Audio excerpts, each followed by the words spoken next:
أعوذ بالله من الشيطان الرجيم.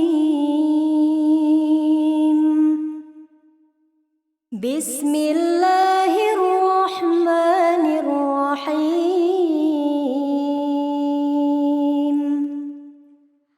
أرأيت الذي يكذب بالدين فذلك الذي يدع اليتيم ولا يحض على طعام المسكين فويل للمصلين الذين هم عن صلاتهم ساهون الذين هم يراءون ويمنعون الماعون.